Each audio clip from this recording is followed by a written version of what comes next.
Dust is the story of a woman called Alice who wakes up to find that she is dead, and she's existing in this kind of between life, between death state. So she can see the aftermath of the events after her death and her family and the loved ones who she's left behind, but they can't see her. It's very much a look at suicide, at what that is, our taboos around mental health, depression, and essentially sort of the concept of being high functioning. I think I'd seen a lot of cliches about depression in other art, and I just didn't see myself in any of them. And yeah, the idea that you can be a ghost in your own life, living and dead.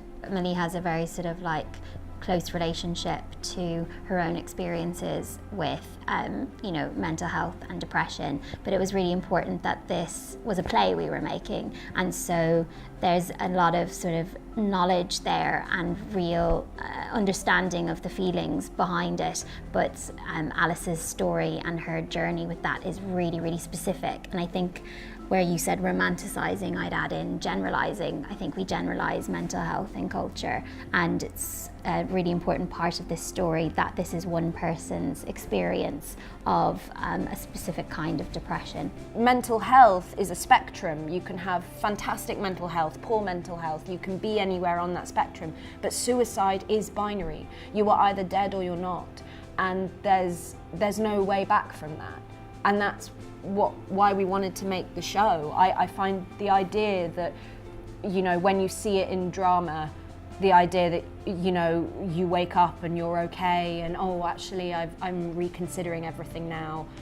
I get it, but I do think it's irresponsible, especially in shows that are being pitched at the most vulnerable age group, like the 18 to 25 group. I think that's so irresponsible. When you see suicide on television, it's often used in like, a pilot, it's a hook, and then it's like, ooh, but were they murdered? And therefore it's fetishized. Yes. It's really like, if you stop to look at it and think about the way that suicide's being used, and like, how is nobody stopping to go, what's the correlation between the increased rate of suicide among young people and the type of stuff we have in pop culture? It's completely epidemic, and nobody's kind of taking responsibility for it. So it's like people are making money off of this thing that is really genuinely killing people. You don't get to be a sexy ghost.